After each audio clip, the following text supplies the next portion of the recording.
Today on Focus Gaming News, we're speaking to Dmitry Starostenkov, the CEO of EvenBet Gaming. Dmitry, hi, thanks for joining us. Hi, Joe. Thank you for invitation. Thank you for being here. Tell us, EvenBet's been in the market now for 15 years. How have you seen online poker develop in that time? Yeah, it has been a long way of rise and fall. In 2005, we entered as a software company when the poker was booming in the US and Europe until the infamous Black Friday, when the US government blocked most popular poker websites. It was in 2011. And then 2012 and 2016 were dead and were very tough for us. We were investing heavily into marketing, going to exhibition, but without any visible results for us. Then, since 2016, the second rise has started because of the emerging markets. First it was Southeast Asia, then India, and now poker is coming to Latin America and Africa. How has EvenBet accompanied that development, that change into the emergence of new markets? And how's the platform developed in that time? We have been constantly developing and improving our platform for all 15 years. So initially we started from just very simple platform with only one game, and then we have evolved it to the full-featured omni-channel gaming solution. We quickly realized that our market positioning should be innovative, with fast turnaround, quickly adopting new games and features in order to compete with market leaders, with the industry leaders. And right now we are focused to diversify players' experience with our system. More than 30 different poker games, integrated slots, casino, and virtual games, integrated sports, mini games, which players can play at the same time during a poker game, and also advanced promotion model to give players various bonuses, various promotions, quests, and so on. This is our idea.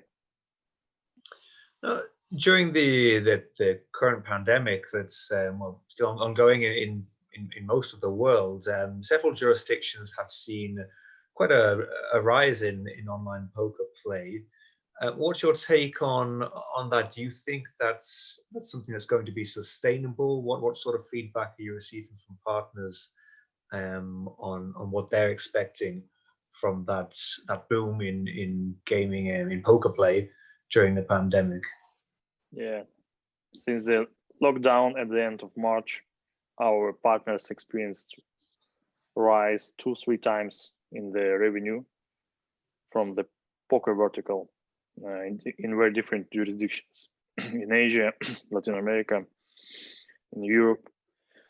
And poker vertical and casino were like a lifesaver for many sports betting operators.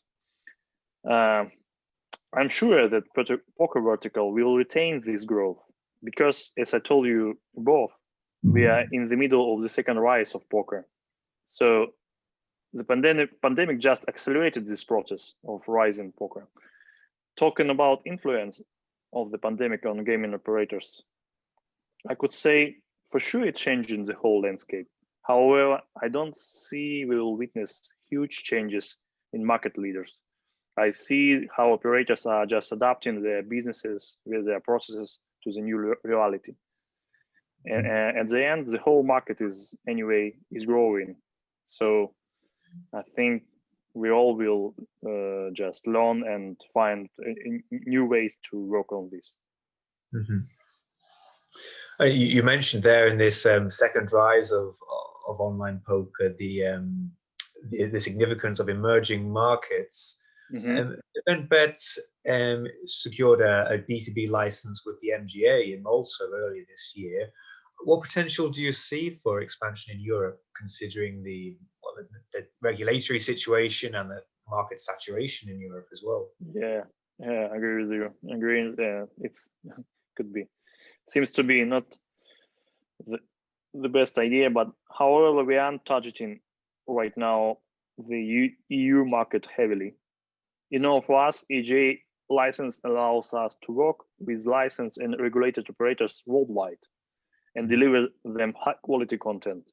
Some content providers, they don't, they only work with MGA license, for example, or you can sign with, for example, Colombian operators, or in Argentina if you have an MGA license. So we don't put away European market at all. We see some opportunities to get there. Just we need to be more, selective and inventive, looking outside of the industry, find like some other niches where we can offer poker games.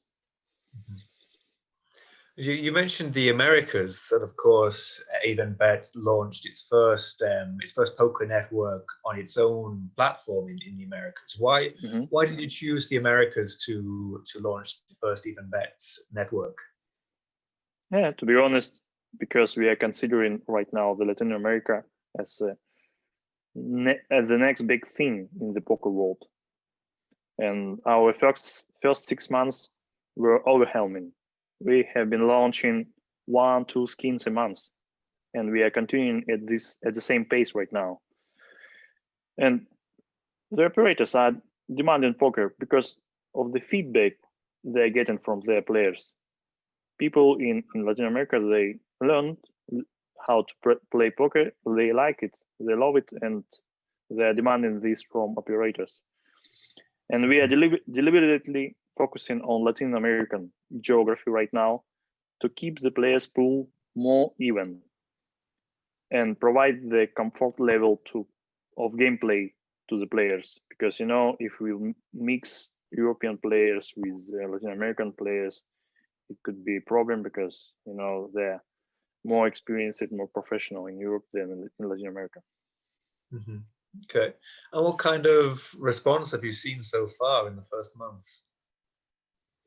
Yeah, as I told you, we players love this software, and a few weeks ago I was speaking in the panel at the Sigma Latin America show, and I told her that from our experience in Latin America, the difference is it's mobile first, so like almost 100% mobile except for Argentina.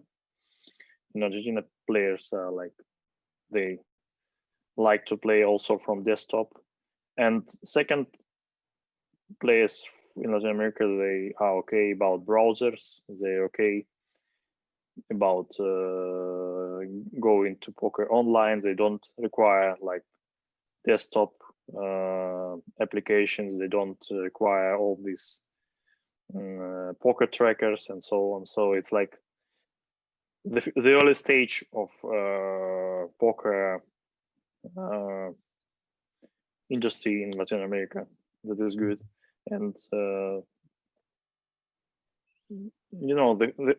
overall response is very positive.